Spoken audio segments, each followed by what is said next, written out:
Hello there, guys, and welcome to another episode of Genuine Chit-Chat. I just want to say that this is going to be the full unsplit episode number 141 that I did with Ria Carrogan, Tonya Todd, and my girlfriend Megan. All the details are in the show notes and things. I just want to say that as of recording this intro part now, I've had a haircut compared to the video you're about to see, so woo, continuity. But also that Ria's episode, the first episode of Femme On Film, has now been released. So in the description, there is a link to that. You can find it on the feed of Comics in Motion, as well as in the show notes. I put a lot of details in the show notes, so you can find Ria and Tonya and Megan on social media. You can find all the other projects they're involved with, some of their websites, some of the podcasts and that sort of thing. And I just want to say that thank you guys for listening so much to this. I do appreciate it. Make sure you go give them all the love in the world. Make sure you listen to Femme On Film, the first episode, because it is excellent.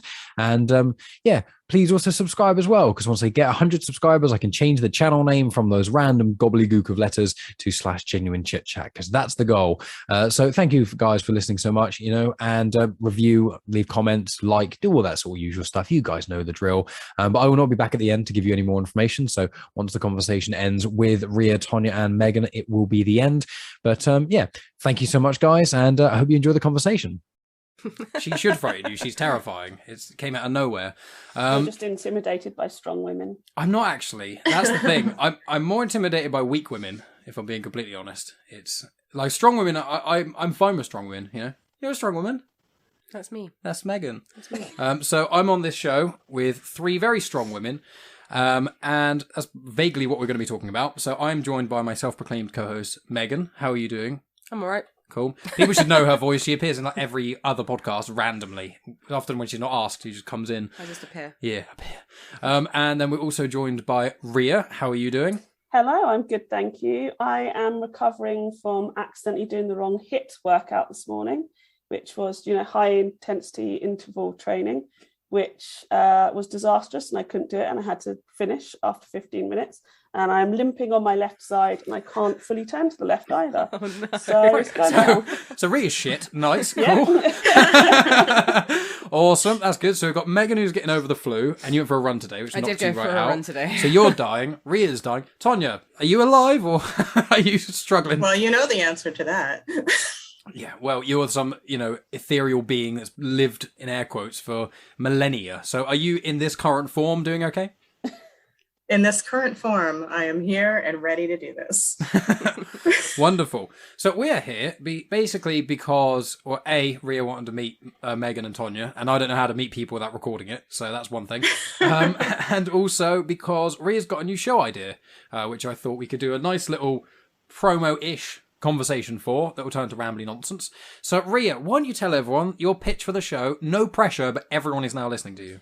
Okay, so yes, I wanted to hijack and talk to these two wonderful women. You're just sort of in the background, Mike. I've just functioned the mic. That's it. That's all I'm here for. You're just gonna Thanks for the platform now. See you guys later. You need to make space for the voices, just so you know. Okay. Come on. So yes, it To be fair, he does a really wonderful job with that. That is true. We won't bash you all night long. Maybe. Just intimately. Nice.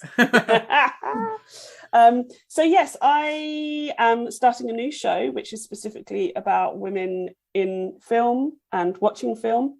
So you may have heard me talk about it before. It is called Femme On Film, or I don't know, because I have trouble with the Femme On Film.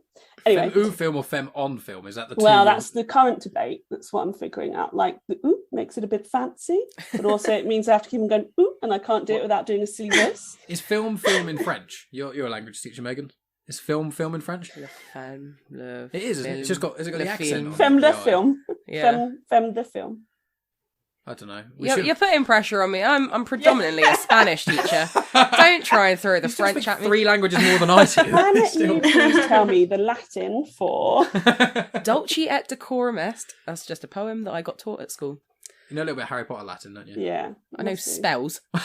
I know spells. I wouldn't really say that that's Harry Potter Latin. That's spells. Spells are just Latin words. Alohomora. Isn't it like because Vada Kedavra is basically turned into corpse in Latin? Because cadaver is... Yeah. Yeah, so I think the Harry It Potter... derives from Latin. Right. I don't know how accurate it is for J.K. Rowling. Let's ask I know she listens to the show. JK, tell us about the spell. No, sorry, Ria. Continue with Femme On Film. I mean, do we want to talk about problematic J.K. Rowling? Anyway. that's a different discussion. So yeah, basically it actually started from a conversation with Spider Dan about going on his show, and I suggesting films, and basically they are, in my opinion, films that have been unfairly maligned. So Jennifer's Body, which is fucking badass, Josie and the Pussycats, and basically for me these films are ahead of their time. Well, when they came out, they're ahead of their time. They're feminist as fuck, and basically they were all unfairly maligned because they were films made for women, about things to do with women. So Josie, you know, female success, female friendship, with primarily female audiences. Most of the critics of them were men who, of course, were like, ugh, I just don't care about this stupid fluffy stuff. And I'm trying to reclaim it and just be like, let's talk about these films. Let's go and watch them. Let's read a couple of the reviews that were most critical. Let's pull that apart and let's talk about why, even if we don't like the film, why they were ahead of their time, or why they are important feminist pieces. So that's a very rambly summary. So it's the female perspective on panned female-led films. Not even necessarily panned ones, but ones that are specifically for women or about women, or even made by women, that because we don't get to have a voice as audiences or in cinema, that or even on screen. Yeah, exactly. That they're not given the kudos they're supposed to. I guess like a perfect example is, you know, although it's universally praised, is Greta Gerwig's Little Women, right? So when it was coming up to the Oscars and all the awards and doing all the screeners, male journalists turned around and said, I am not going to go and watch this because it's called Little Women. It is for women. That's What? so stupid. Isn't that madness? It's madness. Idiotic. I understand, unfortunately, in the sense of I know how stupid people can be, but Lord, no. Unfortunately, I have not seen Little Women, so I feel like a hypocrite here. I'm sorry. But you've not. But the reason you've not seen it is not because you're like, women. I'm not going to watch it. Right? Yeah. Well, I'm not watching a film with women. I mean, What do women have to Smack say? him, Megan. I mean, the thing is, I feel with that sort of line of thinking, one thing I do not have that perspective, so I can't speak to most of those subjects. But I noticed that Birds of Prey, the Harley Quinn movie, that seemed to get panned really bad. I thought that was one of the best DC movies they've released since probably the Dark Knight. It was one of the films. best DC movies, yeah. I thought the soundtrack was phenomenal. I was driving Megan mad listening to that constantly, and I think it's all female artists on it, including Halsey, who is amazing. And then you've got, you know, all the actresses in it, or actors and actresses, are all amazing in it. The whole film, the pacing's great, it's funny, it's enjoyable, it's got like everything I wanted and more from a film. And loads of people are like, I don't really want to see that. Why? Don't really care. So, but you watched all the other DC movies, and some of them are terrible. And I know loads of people, mainly men, that I know, who've just seen basically all the DC films, but not that one. And I saw quite a lot of critics, like, maybe not quite pan it, but not give it great ratings. And I was just like, so that's a film which, if you want my perspective on, as a, you know, cisgendered white man, woo, you know, not enough of those opinions on the internet. If you wanted that, Birds of Prey, because I think that is a hugely underrated film. I've got somebody I want to line up for Birds of Prey and for New Mutants as well. I've not approached her yet though. I follow her on Twitter. I'm basically like a weird Twitter stalker, and she's like 15 years younger than me as well. But I just think she's amazing. So I don't know what her Twitter handle is at the moment actually, because she's changed it. She's called Millicent Thomas, and she's like really young and fresh and like quite a lefty liberal like me, so that's great. But she started off doing some film and game journalism, and talks very passionately about those two films. Now, I don't particularly like either of those two films, not for any bad reason. I don't think they're the most shittest thing that I've ever seen. I think they're both just a bit messy in the way they've been made. I've watched them both and it was fine. They filled some time, but, you know, I'm not raving about them. And that's okay, because other people are raving about them and that makes me happy. And she loves those films. And I love that, you know, I wonder if there's something missing there for me that she's seeing. And isn't that amazing? And I think that should be celebrated. And I think that's often where women's voices, specifically when talking about film and other media, we get drowned out because our voices, especially young women, aren't seen as being important. And actually, she's seeing something in both of these two films that's not working for me. And I think that should be explored and talked about. And I think that's amazing, because what makes us all exciting and interesting is that we all like different things. So just so I'm fully aware, and I will stop talking because I've realised I've almost spoken the most here, and I'm not meant to be, is so it seems like you're trying to basically be able to look at a film and not critique it because not critique it in a negative way for the wrong reasons.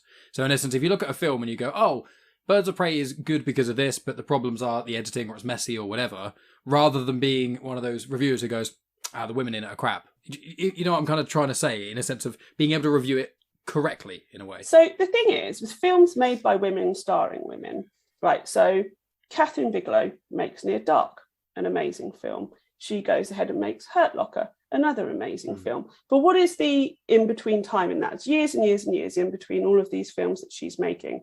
You know, she's doing some other stuff, right? She is considered successful. She's made a handful of films, right? Got a handful of awards, considered successful. Now, that's shocking. That, I mean, she's incredibly talented, but that she's not been given the opportunity to make any more films than that. Now, other female directors or writers, they make films that are just mediocre or they're not that great. Now, they are wiped off. They never get to make films again, or it takes 20 years, 25 years, 30 years, 40 years. Now, so many of you boring white men make films that are shit all the time and get to make one a year later. Nobody goes, oh, that was a bit shit, you're never going to get to make a film again. What happens to women is they go, that was shit. That's because you're a woman and nobody wants to see. That's why women can't do films. Like, they just take it as this one bad situation is why we can't have this happen. It's the same thing with people of color. It's really just keep the minorities down, keep the oppressed down, give them one shot. And if they don't blow it out of the park, that's it. You had your shot. This is why we never let you have a shot. Yep. And you represent that whole group as well. So you're representative. So you're representative of women. You're representative of women of color. You're representative of women of South Asian descent. Like, it's one person has to be representative of all these groups. Right. And it's like, oh, by the way, there's lots of. It's a lot of weight to carry. Yeah. Anything to add? Sorry. You don't have to. You just sat there looking really like. I'm nice. just listening. I know, that's perfectly fine. Yeah, I just don't want to talk over. I don't want to be the guy who, sits in the podcast with you and then I'm like, okay, sorry, let me talk. Sorry, the men are talking. No, what you're doing is trying to force me to speak. I'm just happy listening at the moment. Just be a happy floppy.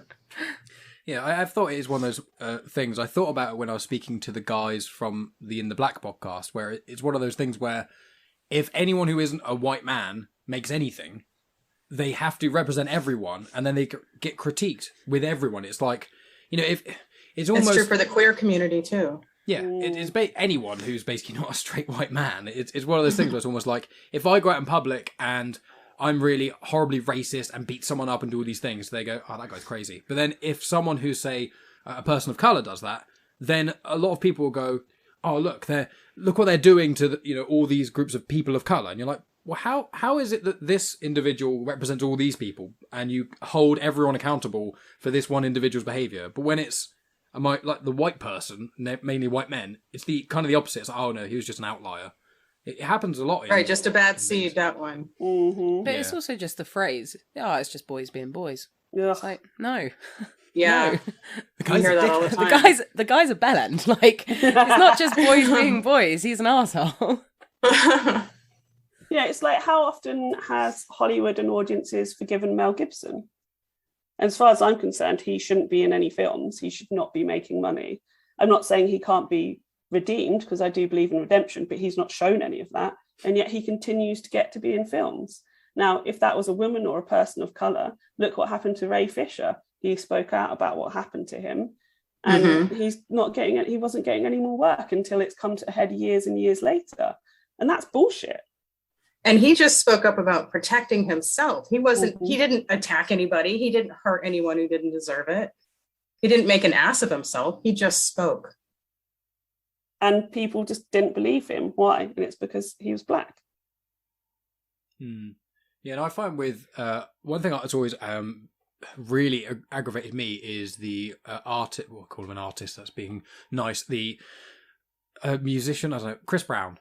I don't understand how he's got away with everything he's ever got away with. And I'm like sickened to even know his music's still playing on the radio. And wasn't it weird? Because when we were me and Megan were at Pop World before COVID, so 5,000 years ago, and One song that Megan likes is Remix to Ignition. So my favourite drunk song to dance to is Remix to Ignition by R. Kelly.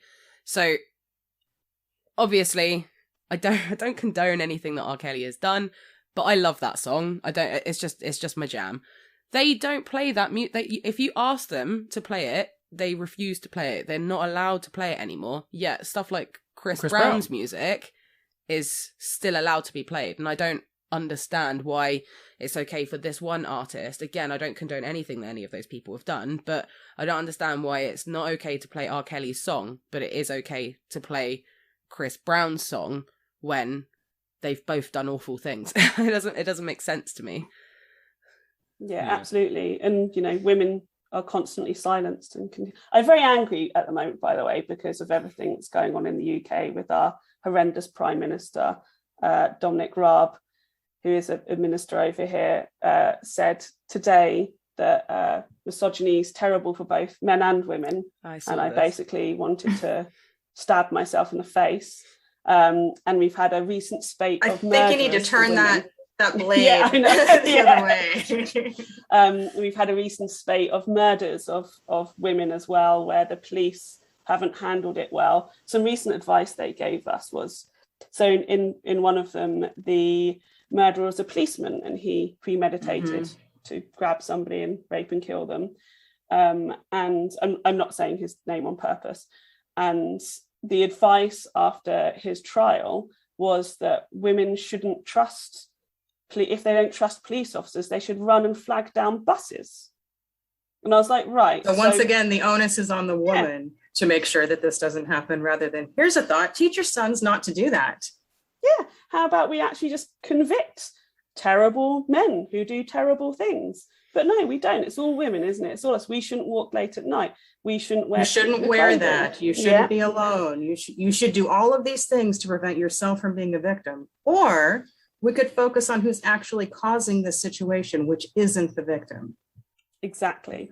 So that's just my basis of I'm quite angry right now. I've been feeling a lot of anger the past few weeks, as I feel like a lot of women have. So and I'm okay with that coming across, I think. I mean, I get the privilege of being a white woman, of being allowed to be angry. So, I am going to hold my hands up and recognise that. But yes, a lot of the things, as you can tell, I'm getting quite passionate about, is the word I would say. And things like people like Chris Brown being allowed to continue to make music and his music to be played. I know he's not my jam either, but Woody Allen, I don't like any Woody Allen films. I actually think he's incredibly mediocre, and for some reason people keep on giving him money to make films. It shocks me that people continue to support him and be in his films and watch his films. And it's up to each individual to make those choices, but I think that we forgive men, white men, so much, and we don't do that for women.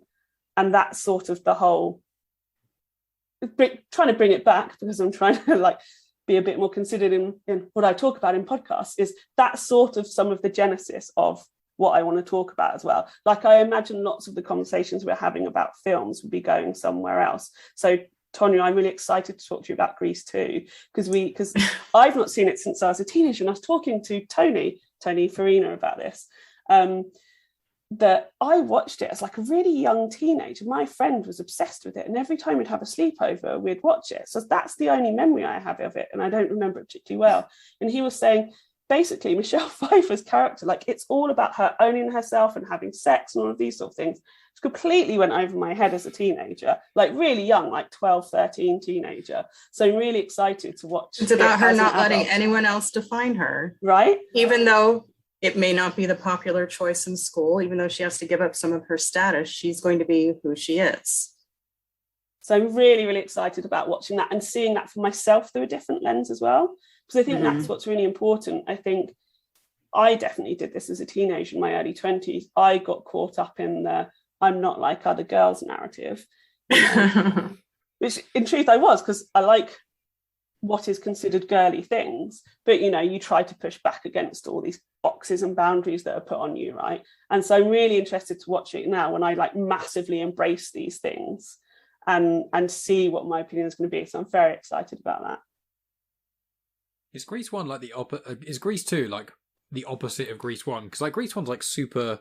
It's not quite misogynistic, the isn't it? opposite, but it is. In the first one, you have the girl changing everything to please this boy. She just gives up who she is, her entire identity. It's the whole Little Mermaid thing. I'm going to give up all of my gifts to be with this boy. But in Grease 2, he's the one who changes. But he's still, by the end, we get both sides of him rather than him giving up half of who he is. She likes that he's smart. She likes that he's a brain. He doesn't decide, well, I guess I'm just going to be a greaser now so that I can be with this girl. She gets the complete package, but he's the one who puts in the effort to change to be with her. Yeah, because I've not seen Grease 1, I don't think. You've seen it, haven't you? Normal Grease? Yeah. Have I seen it? Of course I've seen it. Absolutely ridiculous question. I knew you had. I was As opening if up. you just asked me whether I've seen Grease. Yes, of course I've seen Grease. I have seen Grease too, but it was a very, very long time ago, and I You were don't. 12, 13. I think I was even younger than that, to be honest. I don't really remember it all. I know that the only character that's in it from the first film is it Frenchie? Is that her name? Yes. Yeah, that's the only one that's same from the original movie. Not that I've seen either one way too many times. Beauty school dropout. But yeah, no, I don't remember that film whatsoever. So, but I have. It's seen weird Grease. because I did a blog post on that when I was just playing around with blogging, when I was trying to figure out what I was doing as a writer. It's like, all right, let me throw this out in the world. This is before I even had my own Ms. Tonya Todd website. I was hiding my, I used Sin City Cinephile as my moniker because I didn't want it to be connected to me because I didn't know what I was doing yet. But it's still my most popular blog post. I get hits on it weekly. And it's years ago that I put that out. I don't even know how people are finding it. So I'm not alone in loving Grease too. We need to link to that in the show notes. I think we need to get those more hits. That's why I'm here. Right, I'll make a note. That's all I'm here for. Oui, it's French. May we? I've got my notebook, my blank notebook. I'm just going to make notes about how I'm wrong in lots of different ways, my stupid thoughts on things, and then what to add in. First of all, you're wrong because you haven't seen Grease. Yeah, there's a lot of films I haven't seen. But you haven't seen more films, so... Yeah, but it's not quantity, is it? Yeah, quality. Right. She hasn't seen a lot of quality films, to be fair. I want to be honest here. I love Megan to pieces, but she's not seen many good films. She's seen about 1 billion chick flicks, but not even some of the best ones. You hadn't even seen The Holiday before meeting Yeah, me. but I don't really like The Holiday. Did you hear Holiday's that? not that She's great. seen 1 million chick flicks. This know. is why we're doing this. Yeah. Because, Exactly. because of the way you refer to chick flicks like it's a negative. I Yeah. like chick flicks. Yeah. I actively watch them. Like, What was your point with that? because chick flicks is a genre. It's rom-com, isn't it? But Because Mike hates women. That's not true. It's like a rom-com, but the thing is, it's a chick flick. I think what makes it a chick flick is generally the plot focusing more on the woman and her relationship, whereas a rom-com, in my wrong opinion, is more so as a general thing. Like, for example, 40 Year Old Virgin is a rom-com. That's definitely not a chick flick. But Bridget Jones's Diary, I would class that as a chick flick, even though it's also a rom-com. You're so wrong. And I would really love to have had this conversation before we were recording, because I'm going to be Googling afterwards and furiously messaging you all about where the term chick flick comes from, because it'd be really interesting to see who made that up. Well, my sister-in-law came up with the term dick flick. And she said that's like the opposite. She was like Scott Pilgrim versus the World. She's like, that's a dick flick. Superbad. Or like Superbad, kind of, but that's like a teen. Yeah, but that's a teen comedy because like I America. would say that film's more aimed at boys. Yeah, but so is American Pie. Yeah. Most teen movies, I'd say there's only like 1 in 10 are aimed at women. Like Easy A is a cracking film, but how many films? Isn't that pretty true across the board, no matter the genre? Yeah, well, superhero films. What is it? I There's mean- like 2 or 3 female-led superhero films of the 40 we've had in the last like 2 decades. Yeah. It's absolutely atrocious, isn't it? It's completely mad. So because apparently I like to make myself feel a bit sad every now and then, I like to go on the Women in TV and Film website, and they'll do yearly statistics about who has made films, who's like done music for films, costuming, and of course who has been in films in terms of female protagonists. So I thought, for this, I'll just go and have a quick look. And an excerpt from I think it's their latest, is the percentage of top grossing films with female protagonists dropped dramatically from 40% in 2019 to 29% in 2020. 49% of films featured male protagonists and 22 had ensembles. So that's not even shocking. A third. I know. Absolutely shocking. Just, and it's like, so we know that more women than men go to the cinema. So we know that, that's facts. It's 51% of women go to the cinema. So we are the major audience. Yet in 2020, women only took up 29% of protagonists in the top grossing films. This is in the US. It might be different somewhere else, but let's face it, it's not going to be, is it? That's crazy. Isn't that mad? There's also, aren't there more women on Earth than men as well? There is, yeah. It also matches up to the 51%. And you live longer. So Really, you spend more time on brilliant. Earth, you create life, you spend more time on Earth, and there's more of you, but you get less stuff. That's fairness. That's what we call it. And we have to pay more for the things that we get. Oh, don't even fucking get me started on that. Yeah, because tampons I'm just fueling her passions. Yeah, you really are. Fucking hell. Tampons are a luxury item, aren't they? Oh, I love my super silky tampon. Every month I can't wait. So comfy. Luxury, better than just dripping on the floor. Yeah. Oh my god, Mike. That's Jesus. what I'm here for. What? That's how almost the government looks too at it. far, Mike. Too far. If they're classing a tampon as a luxury item, then in theory, the non-luxury is toilet roll, which is not hygienic, and you'd have to change that constantly and all kinds of problems, or nothing, or a moon cup. So it's just like... Let me just say, this is a piece of the conversation I didn't expect today. That's my fault. I sure didn't expect Mike to be the one leading it. I know all about moon cups. I'm ahead of the curve. So I have the coil, so I can't wear a moon cup or anything similar, because my doctor told me that if you don't take it outright with suction, it can pull your coil out. And I was like, fuck that. Oh, that absolutely sounds fuck awful. that. Can you imagine? Just like, oh. Is that the most hideous thing? See, and men don't have to worry about this. And this is what's annoying about the abortion.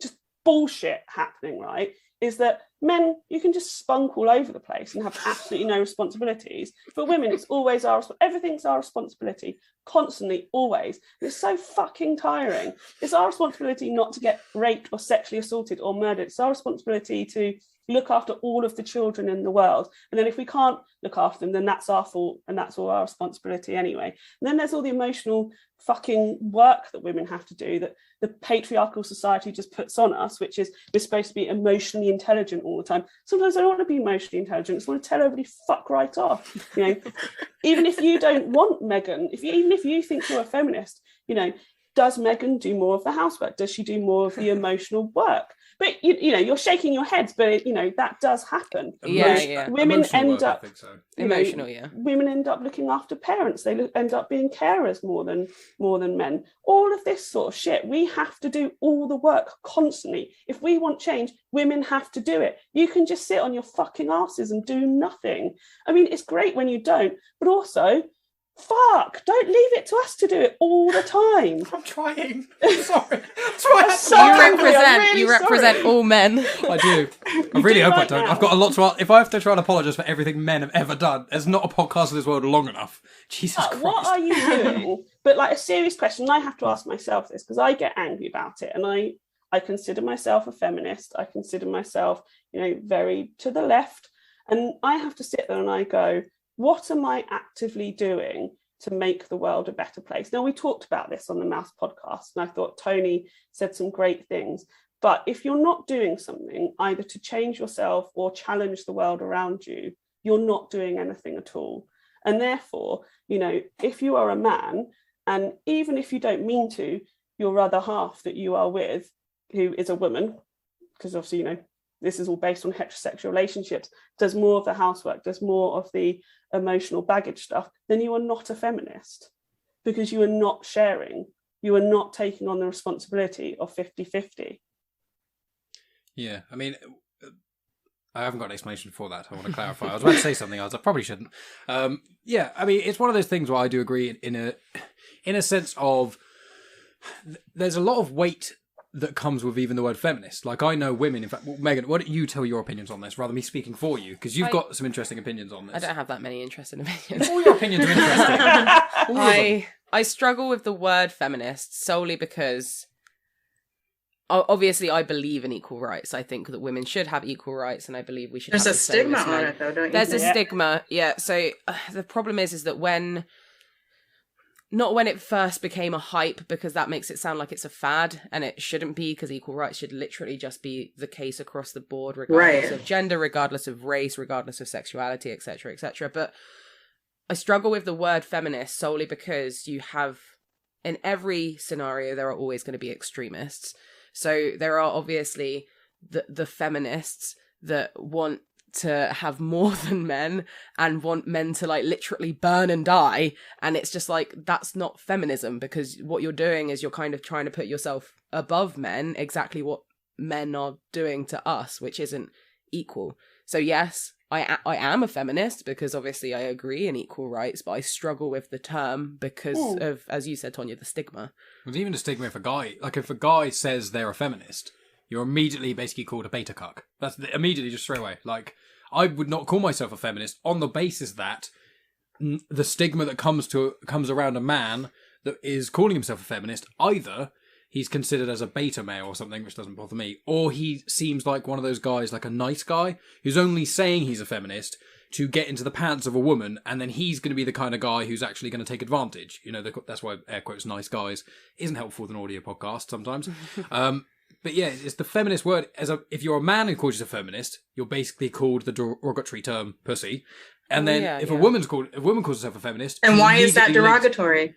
Exactly. That's why I said it's a derogatory term, because I was like, once again, it's that thing that Betty White said. She was like, why is a pussy considered something weak? Pussies are strong. They take a pounding. They create life. What do men's balls do? Nothing. You look at them funny and then they shrivel up, and it's like, men's balls are like the weakest things on the planet. Well, like, but you call someone a ball bag and it's equivalent to being a dick, not the equivalent to being the term pussy. So it's that every layer that you look at it is just, with a woman calling us a feminist, you get labelled as the worst possible feminist. Rather than being the majority, you get looked at the minority that's, in air quotes, the worst, and that's how you get labelled with. And that seems to be what we see. Well, I'm a feminist and I'm not afraid to say it. Yes. And if someone puts a stigma on me, that's on them. Exactly. I agree. I mean, I get the struggle. I have many friends who say they aren't feminists, or then won't say they're feminists because they believe in equality. And I just say, well, that's what feminism is. Right. Literally, just do a quick You just Google. want to have the same rights. That's all. Yeah, that's all it means. Is you want to have the That's it. same rights. It doesn't mean you want to have more. It doesn't mean you want to hold anyone down. It means that you just want the equivalent. And we want You men care to about be happy too. Female rights. Like, you don't have to be the thing. Just care about female rights. That's it. Like, that's it. And it empowers everybody. You know, men have the highest rate of suicide. Why is that? Because they're told that they're not allowed to have emotions, because they're female, they're womanly, they're girly. And we're saying all of that's bullshit. Give us the same rights. We'll teach you. We'll figure it out for you. Come on. We'll fucking sort out, because I was about to say we're amazing. Better than all of you. Goes against my point. Out of interest, do you think with the internet, do you think things are getting better, or do you think that things are getting better at the same rate at the other end, they're also getting worse, so as like an equal, they're not really changing that much? To any three of you, I don't know. Why don't you put your hand up and I'll point to one of you and I'll make the decision? Yes? Is that what I'm here for? Just choose? I don't want to pick on you because it feels like I'm taking away from the conversation. Such a specific question, and there's no like one way to answer that. I know, and I'm sorry. I think the problem is that you think it's this or this very different thing, but it can't possibly be anything in between those. I think the difficult thing is that obviously there's so much information online and there's so much stuff. So I think in some senses it is getting better, but then in others, social media sucks. Yeah. So like as a teacher, and seeing like how obsessed students are with their phones, and how obsessed especially the girls are with how they are portrayed on social media, I think there obviously is way more access and way more like information out there for them to learn and to grow as individuals. But then there's also way more negative influences that can have an impact on kids. Well, kids specifically for me, because obviously I work with them, but I don't know. Ria, Tonya, thoughts? I mean, and I think I completely agree. I both love social media because I think at the heart of it, it's supposed to be an amazing tool that connects us all, and as is the internet and all of that sort of stuff. But, you know, it's not being harnessed in that way at all. And in fact, it's the classic people just shouting at each other. I'm not original in saying that. I know everybody says that about social media. But, you know, for me, bringing it back, that's why representation matters. And that's why representation needs to be in everything else. Because, you know, we know that people, fine, they do spend time on social media, but they also walk down the street and see billboards and see, you know, advertisements. So representation matters in that. We film and TV, representation matters in that. In podcasting, in radio, representation matters in that. So, you know, we need to harness everything together to make everybody belong. And I know that's incredibly idealistic, and I know that's not how the world works, but it is how the world should work. And wouldn't social media be a much nicer place if everybody was represented anyway? And so we didn't have to have all these shouting matches at each other. We didn't have to shout in a void to feel validated. Yes. The only reason I'm even talking is because I'm the host. So when things go quiet, it's like I feel like I should say something. Well, linking back to the films out of interest, what are your opinions on films that are female-led reboots, in a sense? So there's Ocean's 7, and there was the Ghostbusters movie. I've not seen Ocean's 7. Ocean's 8. I know, you Ocean's keep on 8. saying Ocean's 7. I've said that so many times on different podcasts. I'm sorry, I haven't even seen it. I've only seen like the first Ocean's movie. Oh, Okay. not even talking about it. You're getting the name wrong. It's got I know, women in it. It's but got yeah. women. I'm not that much a fan of the movie That franchise. sounds about right. But doesn't I will it? say the Ghostbusters thing, yeah, I actually am probably one of the only people I seem to know who genuinely really, really enjoys the female-led Ghostbusters. But obviously in that, like, a lot of people hated that, and a lot of the shtick came online before the film came out or anything like that at all. So it was like all this immediate hate for a female reboot, and I didn't know what, as women, your guys' opinions of female reboots were. Overall, I don't know. I'm just throwing ideas out and hiding. Thoughts? Do you think the Ghostbusters, like, okay, with the female Ghostbusters reboot as an example, so is that that like... I feel like people were shunning before anyone had an opportunity to have an opinion about it. Mhm.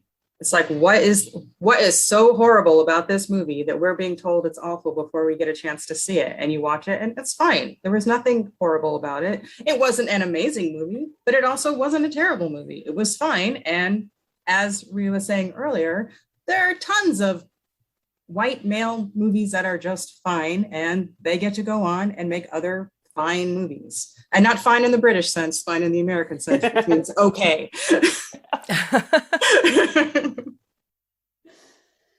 I've also been notified by Megan, sadly, that I forgot to get Tonya to introduce herself. So I want to formally apologise for that. Oh, yeah. Straight away. I'm doing a terrible job. Who am I? I wanted to do it discreetly because I didn't want to be rude, but I just wrote like a little message on my phone. I was like, Mike. I'm sorry. It's because I And just... now he has announced it. I'm sorry. I'm sorry. It's because we introduced Ria and then we started talking about stuff. So I want to formally apologise to anyone Can't listening. hear anything. Oh, now no. Ria's gone. Oh, no. I'm trying to apologise. Oh, no. Ria's not All listening. right, so why don't you say who I am? Okay. God. This is your penance. Okay. Do you even know who I am? Well, yeah, I do. I'm trying to think how to introduce you. I mean, you're Tonya Todd. You are the podcaster, author, overall incredibly intelligent individual, and a delight to have on the podcast. Is that good? I don't. It was fine. I hate introducing people so I'm just much. kidding. Like I'm sorry. That Max- was me.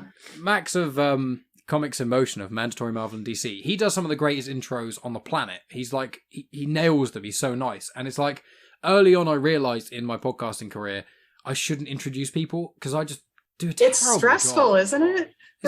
You don't want to I label don't want to them. say, right. I don't want to apply these things to this person, but you don't want to just read their bio either because, anyone can read that. Yeah, I normally kind of let people, I normally preface before recording with someone. I'll be like, hey, I'll get you to introduce yourself so you can kind of, because if you just say to someone, oh, this is blah, blah, they're an author. And then it's like, there's so much more to me than that. But I don't count myself as an author first and foremost. I count myself as all these other things. So it's like, so you let them introduce themselves and say what, they want people to know about them in the moment. Because for someone like me, I'm involved in a lot of different things. So why am I here today? Not because I'm a podcaster, that has nothing to do with today. You're here for your perspective today. That's what. Right. I'm here because I lack the one thing that gets people ahead in the world, a penis. The thing that probably hinders humanity the most at the same time. It's quite a weird thing, isn't it? Do you know what? The only this is I think she can hear again. Yeah. My water out everywhere. I was going to say, the only thing that I would be interested in having a penis for is so that I can just go to the toilet wherever. Because, if I'm walking in the New Forest, sometimes I need the toilet. And it is a massive pain to go to the toilet as a girl. If you're a guy, that's not the only reason I would want to flap it out. If I could have a boy-girl gun, I would totally use it. Because wouldn't you want to experience sex as a man and as a woman to know the difference? See, what is the drive? What makes men so stupid? I don't think you're missing out. I've got to be honest, as a guy, as a dude, compared to what I've noticed about women, men don't have as much of a good time, which is really weird, considering men seem to make the biggest fuss in the public eye about sex, yet seemingly they can experience it in the standard sense, not speaking about the anus. Oh, no. I'm bisexual, so it would be really interesting to be able to experience both from both perspectives. Yeah, I mean, that would be a very interesting thing. I actually had an idea. For research. Purely for research. I'm in on that research too. That sounds fantastic. I mean, I would love to turn to a woman for a day and, probably just be in the front of a mirror the whole time. But you'd totally just touch your own boobs, wouldn't you? Oh, yeah. Boobs are great. They are great. That's very comforting. Yeah, well, I used to have boobs when I was 10, but they weren't the same kind. They were ones that hurt when I jogged. Classic. That's my nickname in school, Booby Boy Burton. That's genuinely true. Yeah. That's so mean, isn't it? It was time great. I hear it's so sad. Could I get a personality like this from having a childhood where everyone likes you? That's not what happens. If everyone likes me, I'd be like a Chad or something. But I did have this idea ages ago, probably about 10 years. No, it was when Netflix was still a thing. So when Netflix was still No, it's years ago, but when Netflix was still about. So, I don't know, 6 years ago, 10, who knows. I had an idea of, wouldn't it be an interesting... I don't know if there's a book out that does this, but if just overnight something crazy happened in the world and everyone's gender just swapped like that, just immediately, everyone just woke up and was the other gender. And obviously, people who are trans or otherwise, it would be slightly more complicated. But excluding that element, just people who are cisgendered, male or female, if they all just swapped like overnight, how the world would be impacted? Because there's obviously people in power are primarily men. And the people who keep the power are primarily men. And there's obviously a lot of other countries which have certain religions and otherwise that downtrodden, that make women second-class citizens and all these things. So I wonder, I've always thought, I don't know if there is a book, if anyone knows of one, or something, some sort of media. I was thinking of a Netflix show where every episode's an hour, there's 10 of them, and it just shows you a different point in the world. So like a Black Mirror episode? Yeah, but a series, and you could see what is what is America like if you just flip the genders overnight? And then what would England be like? But then you could also go to certain Start countries working on your pitch, Mike. I mean, I've got lots of crazy I think there's an audience for this. I think that'd be such a cool idea, but me as a person, I'm I can't write something like that because I want someone with a different perspective. A white man writing that story is the central theme of the problem. Television usually has a team of writers, so you could be on the team. Just me and... Okay, so we've got Megan, Ria, got Tonya. Okay. We'll have Tony come along. He's an ally. Oh, yeah, he'd be great, yeah. Yeah, that's cool. We're sorted that. It kind of makes me think a little bit of the Mallory Blackman books that are, is it Noughts and Crosses? Except that's to do with race, not gender. Oh, I've heard about it's those. Swapped the other way around. There's a series about that now as well. Yeah. I haven't seen them. I've heard good things, though. I've only read the books. Oh. A very long time ago, but... Yeah, because were races swapped, or was it what if black individuals was more it's majority? as if the white people were the minority and black people were the people in power, the other way around. Right, I see. But yeah, that kind of makes me think of that. The only other thing that I can think of that's to do with gender, isn't there a Roald Dahl book where a kid wakes up and he's suddenly a girl? I don't know. I've read a fair I could be amount. making that up. I've read a fair amount of Roald Dahl. Get right in. Yeah, there we go. Well, that's it. If anyone's listened to this podcast and comes up with the idea, I want at least a special banging thanks in the ideas. Netflix credits. I thought it would be quite interesting. There's the book The Power by Naomi Alderman, which is, I don't know if any of you've read, but it's very, very good. And basically it's women start to develop a power, funnily enough, which is like literally sort of, you know, like a mutant power, electricity, and it's about gender. So even trans people get it as well. And it's how you're taken through the journey of women starting to discover they get this power, and then how the world changes because of it. And that's a really, really interesting look at it, you know, sort of, and it goes across the world as well. So different countries, different religions, different beliefs. And that's a really interesting look at it. So even though it's not a gender swap, it is literally about if women started to gain the same sort of power that men have, what would happen? I don't necessarily agree with the ending of the book, which I won't spoil, but I feel like it's doing a Tony, it's reaching a little bit. But I think it's a really, really interesting look at gender and hierarchy and switching that around. So that would be my recommendation. And would you say it was called? I'll write it down, put in the show notes. The Power by, I think it's, let me quickly. Oh yeah, The Power by Naomi Alderman. Cool. I get people's names wrong all the time, so that's why I had a quick look. That's fine. It kind of makes me think of something that I think Tonya turned me on to because of Indie Comic Spotlight, which is, it's a comic or graphic novel called Black, and it's by Kwanzaa, and I may pronounce his surname incorrectly, Osagyefo. Apologies if I'm mispronouncing that. But it's basically, the plot is if superpowers were a thing, but if only black people got them, and like how the world would react to it. And it's very, very interesting read. It's really cool. I'd recommend buying it as well because the artwork is incredible. And I read that because of Tonya did a show with Tony on Indie Comic Spotlight about it. That was really cool, and it's one of those things where, like, I'm not spoiling it or anything, but like, you know, white people don't react great to it, and unfortunately, I think that the way it doesn't just fix everything. No, and I think that if it happened, that is what would happen. I think that in a lot of ways, if tomorrow every person of color woke up with superpowers, immediately a lot of white people in power would be like, how do we stop this? How do we get rid of this? Whereas if a lot of white people got power, then it'd be the boys. It'd be, how do we capitalize on this? If that's, unfortunately, I'm quite cynical about these things. So, yeah, but I think that's pretty fair. That's a fair assessment. That's definitely what would happen. Yeah, it's all quite upsetting in a lot of those regards. And in the Nevers, they kind of have a situation where it appears that women get powers. There are some men who get powers too, but it's like, it's not acknowledged that widely. It's kind of weird the way it's like, well, this guy has a power and this guy has a power, but nobody talks about the men with power, and it's the women who are hunted because of their powers. I was thinking about like the witch trials, Salem witch trials. That was something that was against women, and for a lot of evidence has shown that what that probably was I think there was a type of wheat that got like a bacterial fungus on that was hallucinogenic. So people would be in like certain wet seasons, I think it was, they'd be eating this food that would be mildly hallucinogenic, and then they would see crazy things and then blame women. Kill women and stuff because YOLO, I suppose. Because But, YOLO, I suppose. YOLO, I suppose. The privilege of being a white man and being able to say that. I know, it's great, isn't it? That's just been history, though, hasn't it? You know, like when kings couldn't have children or couldn't have boys, it was always the woman's fault. Right. What's that got to do with us, right? It's got nothing It's to do with the men. Yeah, the men deter the gender. So yeah, in my family, it's been.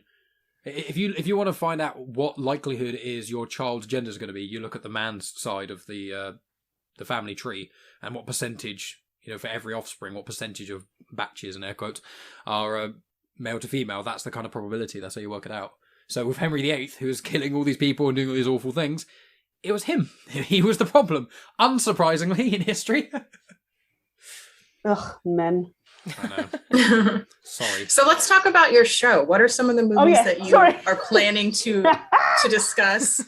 And what's the format going to be? We really got away from that, didn't we? Thank you for bringing us back. This is what I've been talking about, that you bring a level of professionalism and I just talk random shit, which is pretty much what I do in my life anyway. And I was saying that before I did Indie Comic Spotlight with Tony and then before I did Mike's, I was like, I'm just going to channel Tonya. I'm going to do it because she comes on. She's so well spoken, and everything she says is thought out. And I said that to both Tony and Mike, and then didn't follow any of those things. Just carried on doing random chatting shit.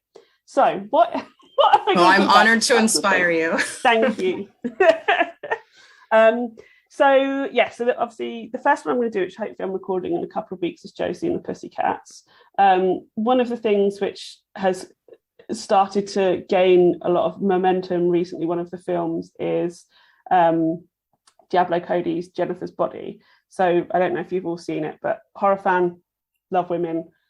Obviously, I was like, I am on board in seeing that film when it came out. And I remember it came out and I absolutely loved it.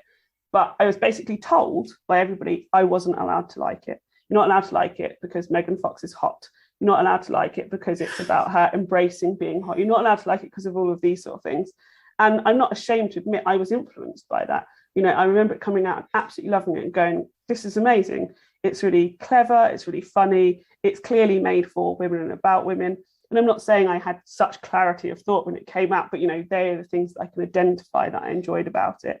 And then I was told I wasn't allowed to like it, so I didn't like it. And you will note that it dropped off everything. You know, it wasn't available on any streaming services. It wasn't available on, back in the days when you had to rent DVDs from Netflix and Letterboxd, I think it was called. Love Film. Love Film, yep. You know, it got dropped from everything.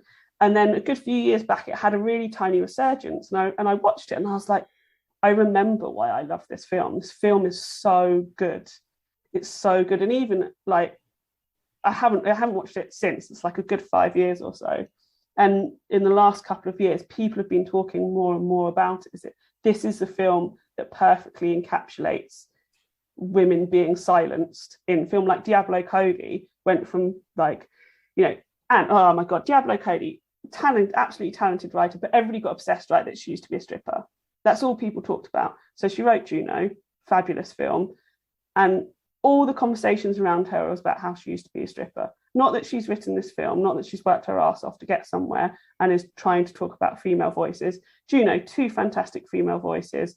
Obviously Juno, the main character, and then Jennifer Garner's character, who's the name of her character, I can't remember. You know, they are the center of that film. They are the 2 linchpins in that film. But nobody talked about that. Talked about how Diablo Cody used to be a stripper, right? And then she goes on and does Jennifer's Body, and that's, but you know, that was supposed to be the thing that just got her everywhere, that just started getting her work. And instead it was like, oh no, we don't like it. We don't like it because Megan Fox, she's just a bit too pretty, isn't she? Oh, she knows she's pretty. Oh, it's all a bit too knowing. Well, what man writes a comedy film that's so fucking knowing? Like all of them, right? Especially when you start getting to like this sort of Seth Rogen era. But nobody said, oh, that's too knowing. Let's not do any more of the films. They said, oh, here's some more fucking cash. Go and make all of them. And that didn't happen to Diablo Cody. It went, you're getting too high. You're getting too big for your boots. You're not allowed to do this anymore. And like especially in feminist film circles, that started to turn and people are starting to celebrate more films like that. I've been talking about this for a long time. I'm nearly out of breath. So that's one of the films I'm really excited to talk about. Obviously, we're going to do Grease 2. I've been talking about Jennifer's Body so much that all of the others have fallen out of my head.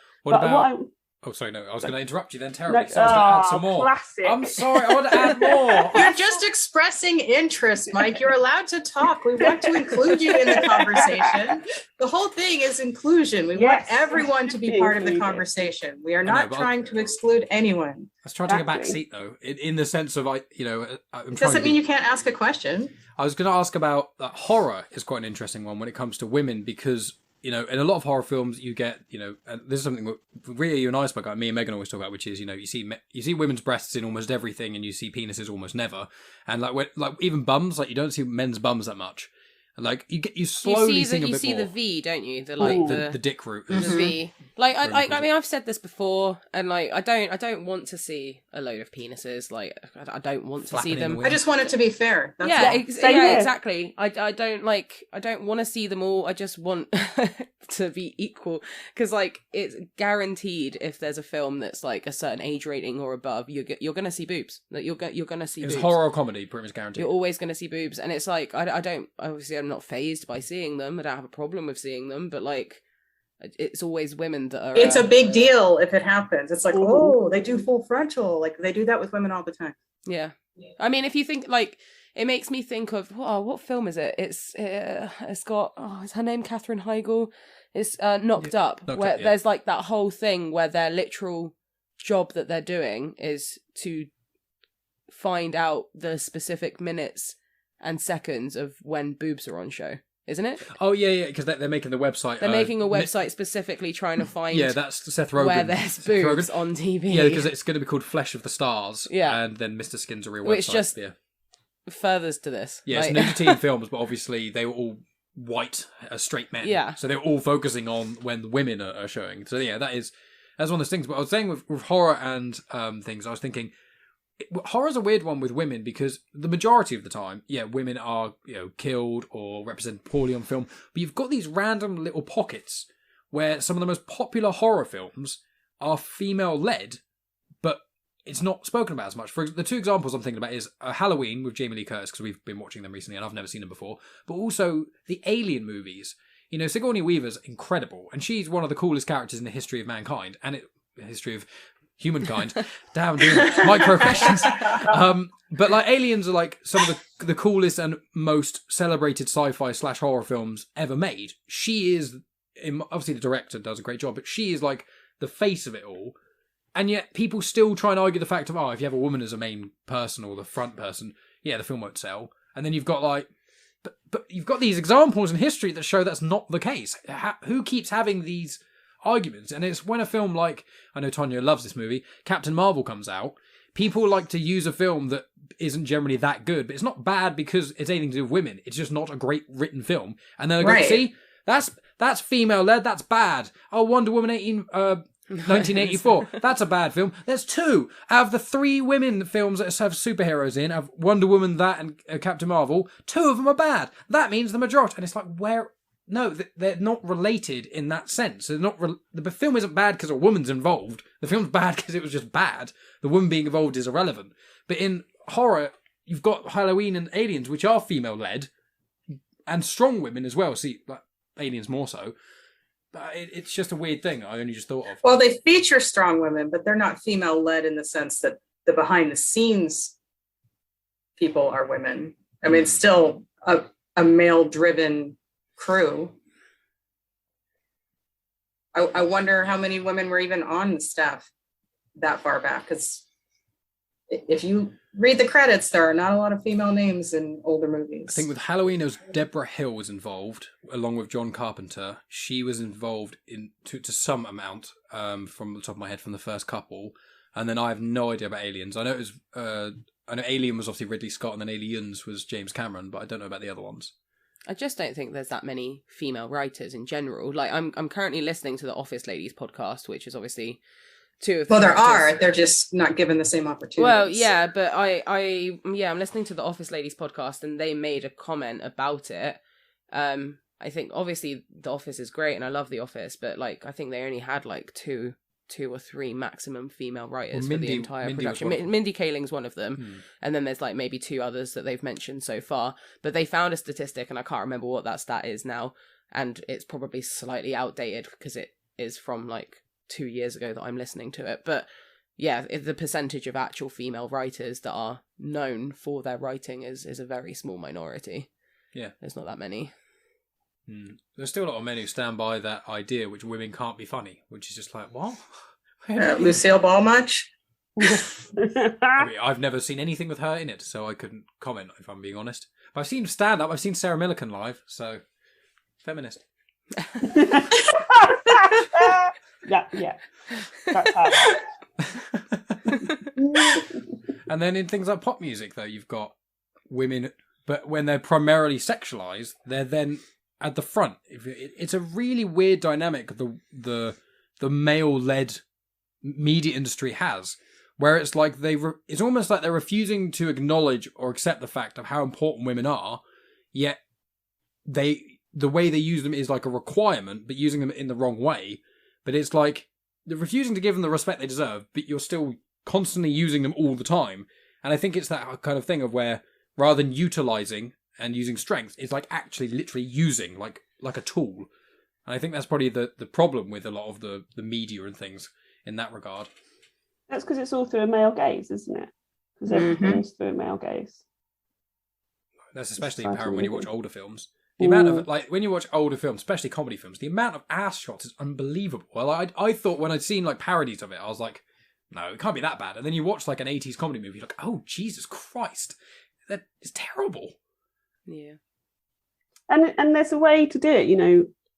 Women, much like men, can be sexual. And I'm okay with seeing people be sexual or sounding sexual. Although I'm not okay with the sound of kissing ever. I think it's disgusting. So that's not true. But it's how it's shot, isn't it? It's how that's presented. Like, people inherently are going to be attracted to good-looking people or whatever they consider are good-looking, and that's fine. And we've touched on this before, talking about it, Mike. But it's about how it is shot and how it is presented. So I don't really think there's any need for sex scenes ever, although I'm not going to be opposed to two hot people banging. Fine.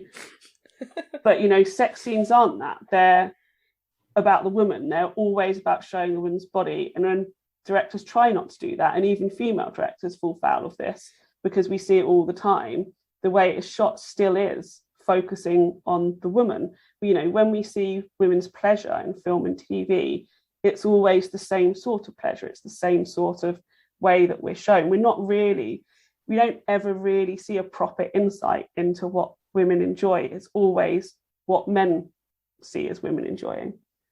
And that's a huge, huge issue, because how are both women and men ever supposed to, you know, it's that thing, isn't it? What we see reflects, not always, but it can reflect in real life. This is a problem with porn, right? So people think that's real, that's what it's supposed to be, and it's not. And that's a problem with romantic comedies. No. Look, what you get up to in your own time is up to you. I am fine with that. You know, with romantic comedies, people think that, you know, oh, you should fight, or you should have these feisty relationships and then have wild and crazy sex. It's like, that's not a good relationship. Or that, you know, you only know when you're in love when there's fireworks and shit like that. And it's just like, that's not healthy to represent. I'm not saying there can't be fantasy and films and TV can't do these things, but when it's the same thing over and over and over again, that's when it's problematic. Because it starts normalizing it. Yes. Thanks. See, this is why you're good. Listen to how much crap I said, and then you just said like 3 words and and summed it up. Well, Ria, you've got that website. I was going to flag it, that you mentioned briefly on the other show you were on, where it was like a word to describe a man in a certain way and a word to describe a woman in a certain way. Do you want to explain that? Because I want to put that in the show notes as well, because I thought it was cool. Yeah, that's interesting. Explain it better than me, because that was a terrible explanation. I don't know if I can. I may have something to add to that. Oh, do it. Well, So let's hear it first. It's called Manslater, and basically me and my other half, we met up one lunchtime at work. We sat in a Pret, and I was talking about something at work and how, or like something I'd read in the paper or whatever, and how a woman had been described in a particular way. And I said, if it was a man, they would never be described as aggressive, for example. You know, he'd be... No, it'd be strong. Exactly.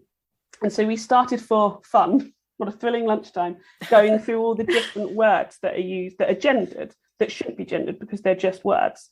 And Kevin was like, I am making a website for this, and I'm purposefully making it so that, you know, it's blue for boys, pink for girls, and at the bottom I'm going to say it's created by Kevin and his wife to be subversive. I'm because, you know, because there are certain people who will think that, right? And the whole idea is mine. He's just happened to put it on the website, and so you can go through, and we've gone through and put words together That so it's exactly that, like aggressive and strong, or a woman's Or emotional. crazy. Yeah, but a woman's emotional, but a man's, oh God, I can't, In touch with his feelings. in touch with his feelings. I think that's even one of them. Like, and it's going through all of those words, because everything, for some reason, has to become. Or even feminist. If a man is a Yeah. feminist, then, oh, he's so open-minded. Let's give him an award for being a feminist. She's a feminist. Oh, she's very negative then. Absolutely. What? Men, like, and men babysit. Same like, word. Men don't look after their children. They babysit Don't. them. That fucking drives me mad. That's unacceptable. And men get a night off. Oh, you're out, you've got a night off. Like, what the fuck is that? I can't. See, the thing I was going to add, which may or may not fit, is the phrase bitch and dog when applied to women is different when applied to men. And that it's always been bizarre to me, because if a guy is a dog, it means he's disloyal. If a girl's a dog, it means she's unattractive. Completely unfair to dogs, which are both adorable and loyal to a fault. And then the phrase bitch, where if a woman is a bitch, she's harsh and cruel. And if a man is a bitch, he's wimpy. Yeah. Yep, great examples. Adding them. I'll get also- Kevin on that. I just find that word anyway is some people's go. I got called a bitch today. I haven't told you this. I got called a bitch today. I went for a run. There were two young youths on these, like, around Southampton at the moment. They've got like electric scooters, so like you can just, it's a way to get people to use less Polluting cars. travel. They were being assholes. They were not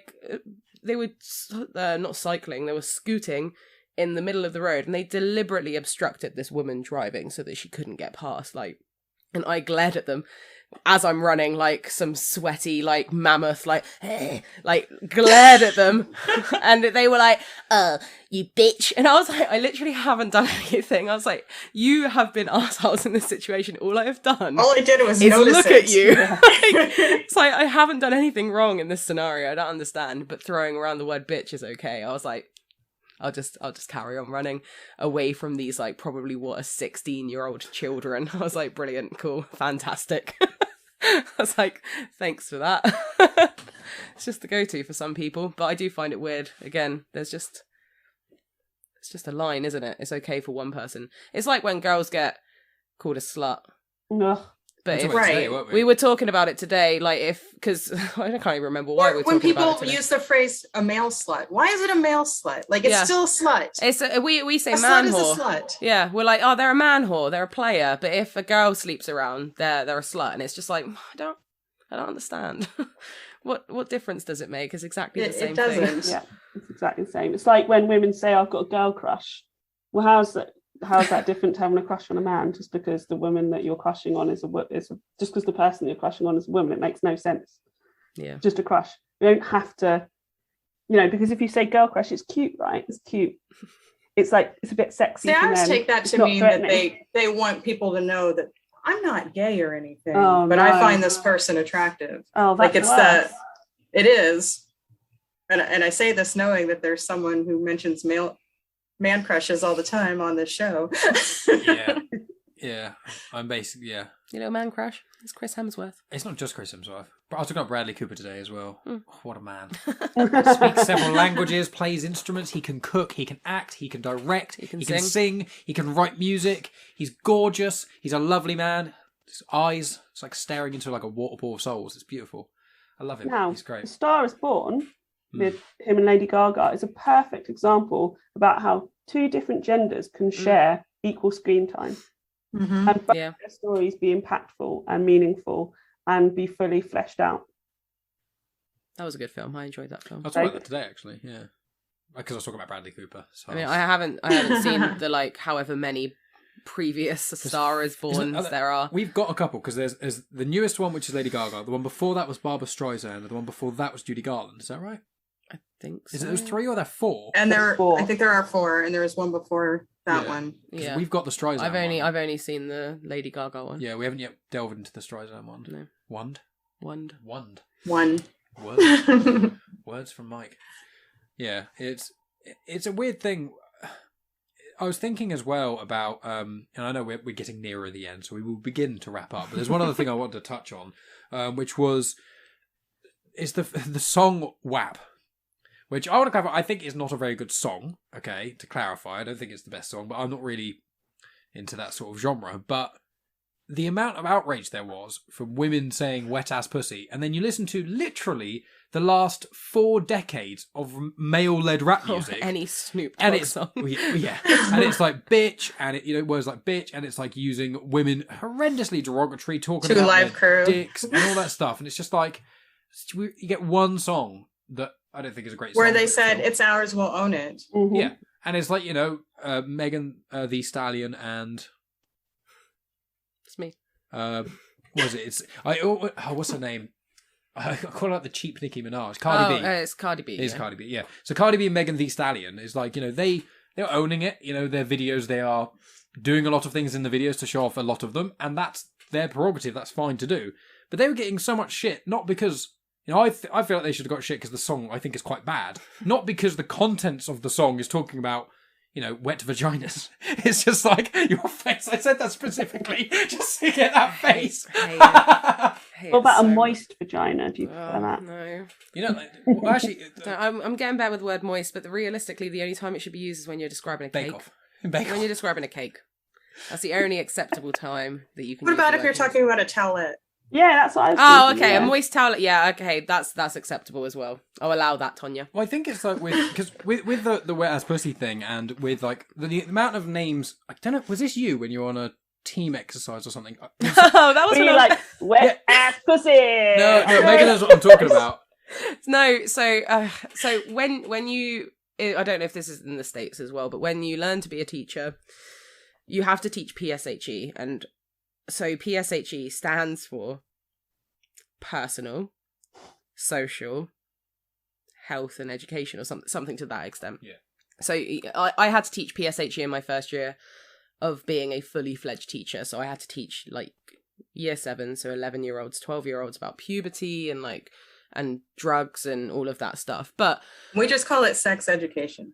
yeah, so it is essentially sex ed, but like it's not, because I didn't have to teach them sex education. It's more to do with like, it's just Life almost, life, general stuff. But one of the things that they made us do in one of the training sessions is basically all of the women in the room had to give as many names as possible for a penis, and all of the men in the room had to give as many names as possible for a vagina. So, like, we had the girls literally being like, penis, willy, cock, like, yelling out all of these names. And then the guys were all yelling out the same for vaginas, and it was like a way to see like how many terms that we could come up with and how many would be classed as derogatory. And it's also kind of a way to get the silliness out of the way when you do eventually have to teach children that, if you eventually do. Like, I've never had to do that because I was working with like 11 and 12-year-olds, so I wasn't expecting them to be yelling like clunge across the classroom. So like, but it is an interesting activity because some of the terms that both boys and girls were coming up with were foul. Like, there was I'm not going to say see you next Tuesday, but like, not on a podcast, but there was one of my people on the training course with me. It was like, should I say it? He was like, is that okay? Should I yell that? And I was like, I mean, to be fair, like, they did say any word. And he was like, blah! Just yelled out, see you next Tuesday. And the person taking the course was like, I mean, yes. Just like carried on writing. It's just, yeah. It's swear words, isn't it? Because like the word, how Americans say it wrong, but the word twat, and Americans say twat, which is, it's got an A in it. What are you playing at? But that's meant to be a vagina. Yeah. A twat. And it's like, what? What planet is that? Whereas like so obviously the worst swear word in the world seemingly is the C word. And that is a woman's vagina, like a horrible word for it. I don't know anyone who's ever called their nether regions that. But then men, like the thing for a man is like a penis or a dick. Like dick is so standard. I know it's, short for Richard somehow. But like most words for men's penises are just that kind of low level swear word-ish. Whereas it's like for the women's names, they seem to be worse. Like if I was on the radio and I said dick, probably won't get into too much trouble. If I said minge or clunge, I'd get into loads of trouble. Do you know what I mean? Like, it's a weird, once again, it's like these strange taboos that we put on things. I mean, Not that's we, it, it's isn't us. it? Because women's bodies are taboo, and our bodies are commodities, aren't they? You know, so that's what it is. It's just that, like, you've just summed it up. That's it. It's our bodies have never been allowed to be our own, and so that's why it's taboo, and that's why these bad words can come out, or what are supposed to be the worst swear words. I don't mind the C word. I'm not going to say it out of respect for Megan. I don't have a problem with it. You used to hate it. Don't say it on a I'm podcast. more used I'm to not going to so say it I'll out loud solely in the case of if anyone I happen to work with or students that That's happen quite to find sensible. I should think more about the things that I say. But Well, Americans get more triggered by it. If you have an Australian, I've had Australians on the podcast, and it's like they don't mind saying it at all. They say it all the time. Every Australian that I've ever met uses that word as if it's just a general part of their But vocabulary. in England, we use it quite a lot. But in America, it's like you can't say that anywhere on TV or anything. Like, you just don't hear it. Heard it on RuPaul's Drag Race. Yeah, but I think that's kind of the fringe, isn't it? Though that's they And they yet are Loki got away with calling Black Widow a mewling Quim. mm, Oh, I'll tell you what we watched. But it did sound so elegant on his tongue, didn't it? I won't spoil anything about the last episode of What If in case you two haven't seen it. But I won't. I Spoil have it. not yet. But there's one person that says bollocks in it. Oh, And yeah! I've never heard bollocks in like it's such an English term. And it was so amazing when they said it. I was like, bollocks! You never hear that on TV. Apart from the In-Betweeners. It's not a phrase you hear that often. No, It's I quite just nice. want to share that because it just made me so happy hearing bollocks on a Marvel bollocks show. is great. It's so great. It's a good one. I heard it last night. Or no, 2 nights ago. Watching Rome. Oh, that's a great show. Rome's a really good And I had show. a moment where I was like, they're supposed to be Italian. I think nobody in that show is Italian. Right. As a half Italian, I can guarantee that I've never heard an Italian go like bollocks. Like, But they never say mum. It pulled me out of the show because, yeah, everyone here has a British accent. I'm okay with that. But that word just felt very British to me, and I was totally pulled out for a moment. That's like what you Italians saying Mamma Mia all the time, isn't it? yeah, Mamma Mia is not a phrase that I've heard Italians use really. I love the pizza. That's what you say. all the time. That's all they say. That's all we as Italians say, and I speak for the entire nation of Italy, Yeah. even though I'm not fully Italian. Female Italians, come on, not all of them. Northern true. female, because Northern you're the mountain female, folk. I am the mountain folk. Mountain folk. And it's like her dad is like one of the probably. I find it funny that her My dad's fam- like the pastiest yeah, like Italian. the whitest Italian you could ever meet. It's like just because you're from the north, from the mountains where there's no sun. From the north. King of the north. King of the north. Anyway, sorry, getting sidetracked by things. Another show that had plenty of male and female nudity. Lots of penises in that show. I did get not excited, but like I was always like, "Yeah, Willy!" when there was one. Flapping about. I shout it out when I see one. Yeah, Genuinely. same. I go, penis! Yeah. Every Or time without Tushy as fail. well. When you see a man's bum. Yeah, when I see a tush. Got to see Hugh Jackman's tush a few times over the X-Men movies. And you got to see Ewan McGregor's penis because I showed you Train Spotting. Yeah, he loves getting his penis out. Yeah, so A lot of fun. there's that. There's that. Thank There's you. some penises. More than one. All right, well, we will start to wrap up here then, because otherwise we'll get into another massive conversation like me and Ria did last time about cupping Jeff Goldblum's bum or things like that, which is fine. Jeff I still Goldblum, maintain he'd like it. probably, I don't think I'd ever want to be in an orgy, but if I did and Jeff Goldblum was there, I think I'd feel more at ease. I don't know why. I just think he'd More at ease. Yeah, I think he'd make an orgy seem a lot more careful and safe and like calm, a bit less chaotic. You don't want a chaotic. Well, maybe safe. I don't associate safety with him, but calm, yes. Yeah, but like safety is like really an illusion in a lot of ways, isn't it? If you think that you're safe, you feel like you're safe when reality is you're probably not. But if you've got a calming person telling you things, like when you're on an airplane and they're like, "Don't worry, everything's okay. We're talking in a calming way. You feel safe." Even though you're in a metal tube in the sky and you're going 1,000 miles an hour. It's like, no, if you have, it's the illusion of safety. I mean, I'm not scared of airplanes or anything, but I think that his demeanour would make me feel more okay with the fact that I found myself in an orgy, which is not somewhere I'd ever want to be, but if it meant meeting Jeff Goldblum, I guess. sign me up. Are you all right? Are the rest of us here? Have you just gone? I think I'm just confusing Jeff Goldblum with his character in Thor Ragnarok somewhat. the Grand Master. You've just gone off a tangent, mate. I just want to talk about Jeff Goldblum again. You know what? I think we should just have a separate one, just you and me talking about that. Because There is I a understand. I think he would really take the effort to make sure you're comfortable in the situation. Yeah, he'd finish, then walk around, and be like, "You guys okay? Do you need water? No. You guys want more grapes over there? Oh, you guys are running out of chocolate. You don't want I'll get you grapes some." in an orgy. I don't want grapes It's ever. dangerous. I don't want grapes ever. Grapes are awful. To be honest with What are you on about? Say more. you. What? Grapes suck. They make wine, which I also hate.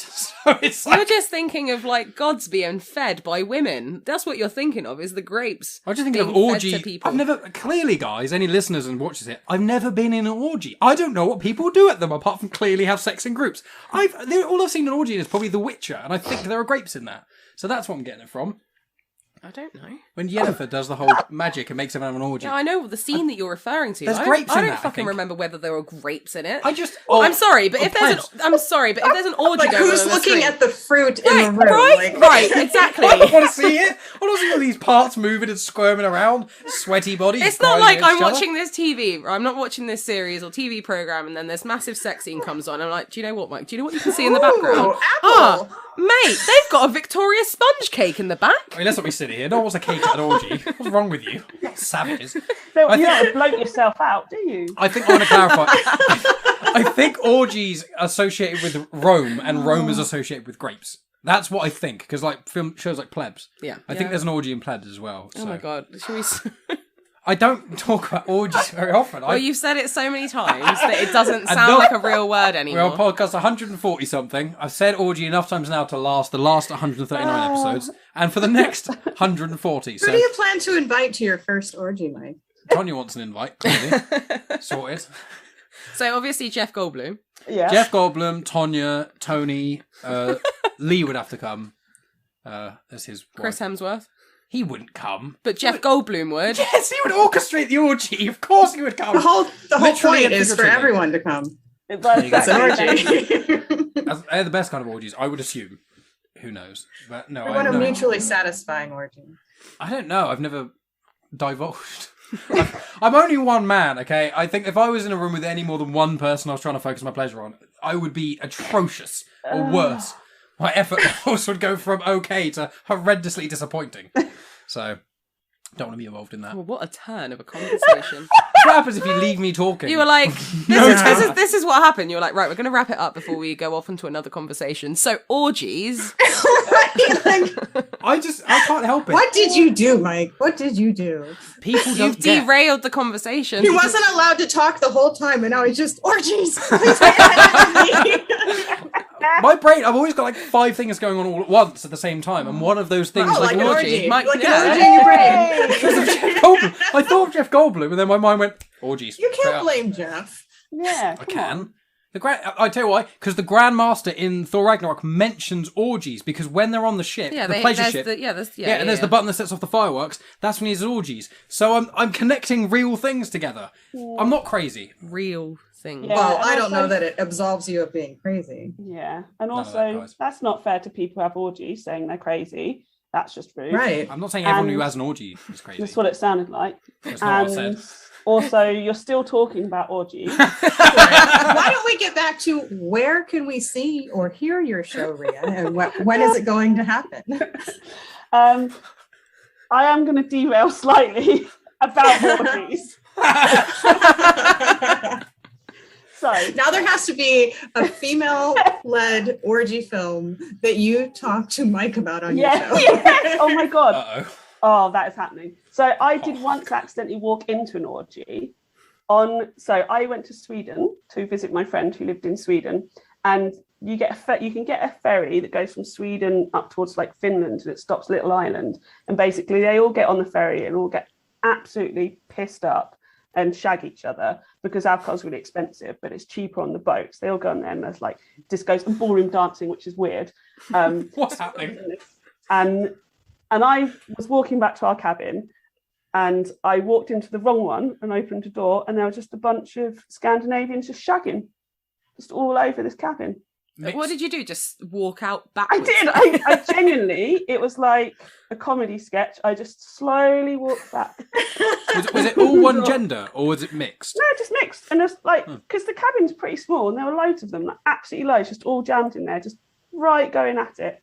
And I genuinely was just like, okay, just closed the door and walked off and managed to find my cabin. So Can never unsee that, right? you cannot unsee that.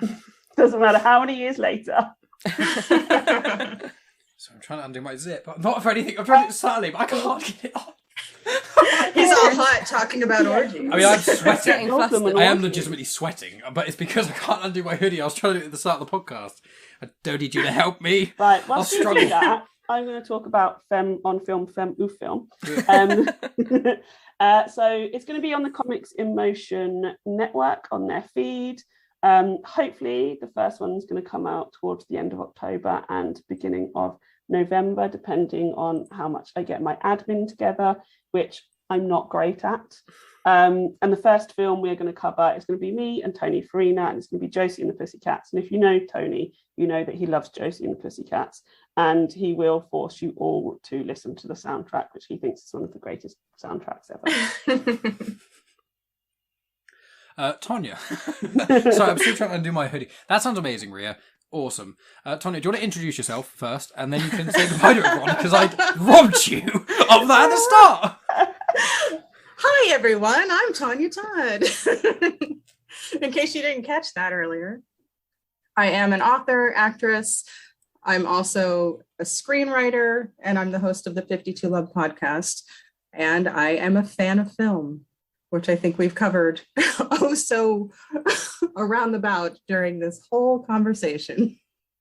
Yeah, that's the problem with me and Ria. Is like, we've got Megan and Tonya who are very good at getting the conversation back on track. Like in Comics in Motion now, it's just the joke that if anyone goes off on one, they go, "We needed to have Megan here to get you back on." Because when me and Chris, I'm a mediator. yeah, I We think like were to talking crack about the it. whip. Yeah. Oh, Inside and outside of the orgy, by the way. Depends what day of the week the orgy's on. The earlier week orgies, there's no whip cracking, but towards the end, that's when it comes out. But anyway, so with me and Ria talking on any podcast, we'll just derail anything. So we just kind of multiply it, which makes it worse. I've almost got my hoodie undone, which is good. So we've got Tonya's confirmed where we can find her. I'll put links in the show notes and stuff. Megan, do you want to tell people where they can find you? Instagram. If you type in your name, you It's won't how come you up, do so it it. doesn't work. Yeah, it's Grits Gets Fit if you want to follow my health and fitness journey. Basically, all you'll see is pictures of food and various sweaty photos of me post-gym. And me And sometimes. Mike. And sometimes a picture of our tours. There's more photos of me on your Instagram than there are on my Instagram. Yeah. Because I But just don't do them. it's just a basic view into my life. Because you take pictures of comics and she takes pictures of you. Who is a comic? I'm not really. You're being creepy in the corner. That one was funny. oh, that was so weird. the one in the background. Whenever I find out Megan's taking photos, I like to try and get in at the last. I like to photobomb, but in unique and fun ways. He looks like a weird little possum. You look like a little possum So creeping like in the background. furry and greasy and gross. Yeah. There we go. Not in general, just that one picture. You were kind of on the creepy side. A little creeper. Yeah. I don't And want the to fact that you wanted to say, "I'm wearing pants," like that didn't take away from the creep factor. That I had was to your comment. Yeah, I mean, I had to specify that he was wearing underwear because he did look completely naked. Megan does have a tendency of taking videos and photos of me while naked. So and that's the gender flip. Like I don't take photos of her when she's in the nude, but she does it of me all the time. She's like recordings of me changing. I had to get to delete off her phone. That makes it sound weird, and it sounds It's weird. not sexual. It's just annoying as hell. Basically, all I do is I record Mike when he's not watching because it's funny. So I get weird things that he does, and it makes me laugh. So sometimes when I'm feeling sad, I'll just go through my previous videos that I've taken, and Mike will do something silly. Like there was one a few months ago. I literally was just videoing my face, and Mike was in the background. And he ripped one out. He just did a massive fart, and it was genuinely the biggest fart I've ever heard him do. And I got it on film, and it was so true. funny. Yeah. So that's why I do it. And you're the farty one in the relationship as well. Don't lie.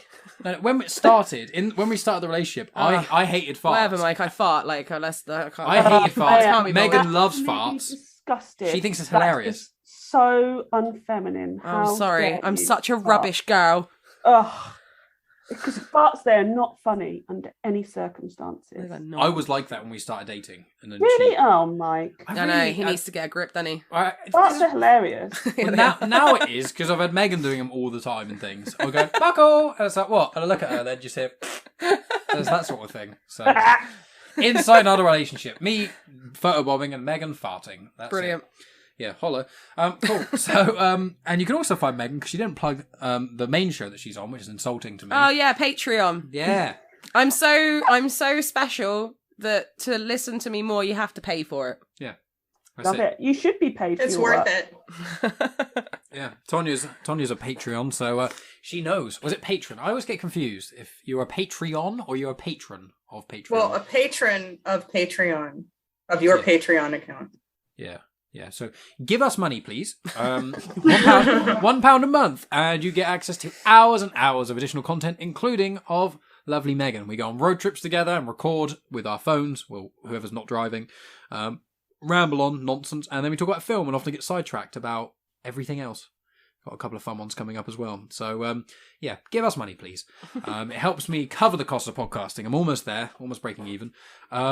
And yeah, so obviously you're listening to my show now, Genuine Chit-Chat. If you're on the YouTube channel, you can check out my Star Wars videos as well. Holla. And things and stuff. In the description, the show notes, there'll be links to everyone's stuff, as well as all of the things I've been involved with recently. And soon, Megan, her first time on another podcast, will be out. I flew solo. She did on the Like to Like Things podcast. Shout out to Elise and Chris Brayton, who are both amazing individuals. So Megan's getting her own little podcasting career. She's doing it. Everyone likes her more than me anyway, so in a few years' time, she's going to have her own podcast and kick me off this. I highly doubt that.